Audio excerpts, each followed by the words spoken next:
আসসালামু আলাইকুম। Baby food by মমের নতুন একটি এপিসোডে আপনাদের সবাইকে স্বাগতম। গ্রীষ্মকালের থেকে শীতকালে বাচ্চারা সাধারণত একটু বেশি সর্দি কাশি ফ্লুজনিত রোগে আক্রান্ত হয়। তাই আমরা মায়েরা একটু শীতকালটা নিয়ে বেশি চিন্তিত থাকি। কিন্তু আমরা যদি কিছু ঘরোয়া উপায় অবলম্বন করি তাহলে বাচ্চারা কিন্তু এই সর্দি কাশিজনিত সমস্যা থেকে খুবই সহজেই পরিত্রাণ পাবে।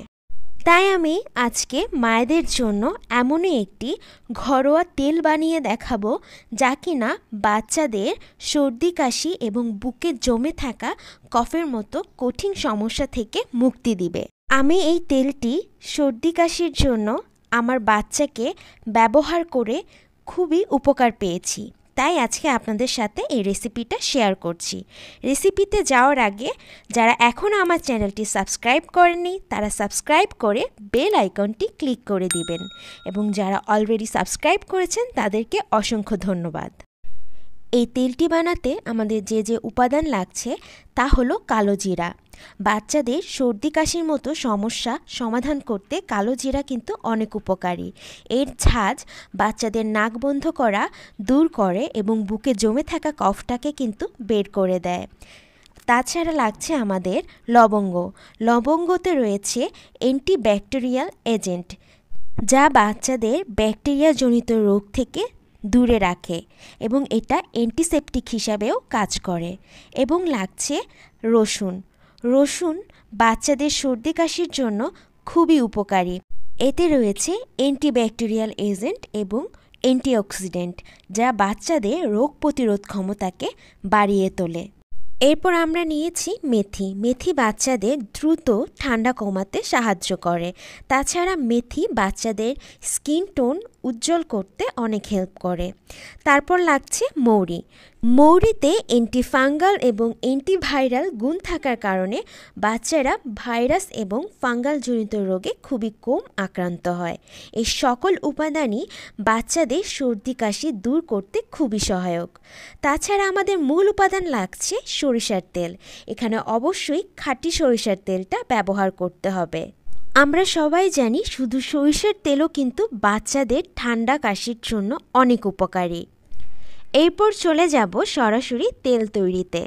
আমি একটি কড়াইতে 5 থেকে 6 কোয়া রসুন এভাবে কুচি করে কেটে নিয়েছি। আপনারা চাইলে থেতো করে নিতে পারেন।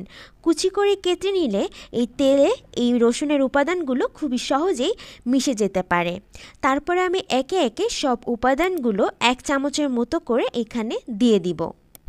আপনারা যতটুকু তেল বানাবেন তার উপর ভিত্তি করে উপাদানগুলো কম বেশি করে নেবেন। আমি আমার বাচ্চার জন্য সবসময় অল্প করেই বানাই, সেই অনুপাতে আজকে আমি আপনাদেরকে তেল বানিয়ে দেখাচ্ছি। শুকনো সব উপাদান দেওয়া হয়ে গেলে এর ভিতরে আমি ছোট এক বাটি সরিষার তেল দিয়ে দিব। এ সময় চুলার আঁচ একদম লো করে দিতে হবে, যাতে এই উপাদানগুলো পুড়ে না যায়।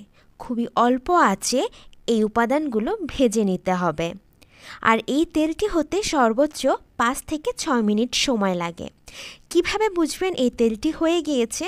যখন এই রসুনগুলোর কালার হালকা বাদামি হয়ে আসবে এবং মেথির কালারটাও হালকা বাদামি হয়ে আসবে, তখন বুঝবেন যে এই তেলটি হয়ে গিয়েছে। তেল জাল দেওয়ার সময় এরকম ফেনা উঠে যাবে, কিন্তু আপনাকে অনবরত নেড়ে যেতে হবে, না হলে কিন্তু আপনি বুঝতে পারবেন না যে আপনার উপকরণগুলো বেশি ভাজা হলো না কম ভাজা হলো। আমি এই অবস্থায় তেলটি নামিয়ে নিব। আর তেলটি গরম থাকার কারণে আস্তে আস্তে ঠান্ডা হতে হতে এই রসুনগুলোর কালার আরও বাদামি হয়ে যাবে। আমার তেলটি তৈরি হয়ে গিয়েছে। এখন আমি আপনাদেরকে বলে দিচ্ছি তেলটি কোথায়, কিভাবে, কতবার অ্যাপ্লাই করবেন। শীতের সময় বাচ্চাদেরকে গোসল করানোর আগে মুখ বাদে সমস্ত শরীরে এই তেলটি অ্যাপ্লাই করতে পারেন। এতে বাচ্চাদের ঠান্ডা লাগার সম্ভাবনাটা অনেক কম থাকে। এছাড়া বাচ্চাদের সর্দি কাশি হলে বুকে, পিঠে, হাতে এবং পায়ের তালুতে এই তেলটি লাগাতে পারেন। অবশ্যই তেলটি লাগানোর আগে হালকা গরম করে নেবেন, অথবা হাতের তালুতে ঘষে তারপরে তেলটি বুকে বা পিঠে লাগাবেন। একটি এয়ারটাইট কাচের জার অথবা প্লাস্টিকের বোতলে ঠান্ডা করে এই তেলটি আপনারা সংরক্ষণ করতে পারেন। তাছাড়া চাইলে কিন্তু এই তেলটি আপনারা ছেঁকেও ব্যবহার করতে পারেন বা এইভাবে উপাদান সহকারেও রেখে দিয়ে ব্যবহার করতে পারেন। 8 মাস থেকে শুরু করে যে কোনো বয়সের বাচ্চারা এমনকি বড়রা পর্যন্ত তাদের সর্দি কাশি বা নাক বন্ধ থাকার মতন সমস্যাতে এই তেলটি ব্যবহার করতে পারবেন। এটি সর্দি কাশির আগে অথবা সর্দি কাশি হওয়ার পরেও অনেক ভালো উপকার দেয়। আশা করি ইনশাল্লাহ এই ঘরোয়া তেলটি ব্যবহার করে আপনারা উপকার পাবেন। সামনে আবারও হাজির হব নতুন কোনো রেসিপি নিয়ে। ততদিন পর্যন্ত ভালো থাকবেন, সুস্থ থাকবেন। আল্লাহ হাফেজ।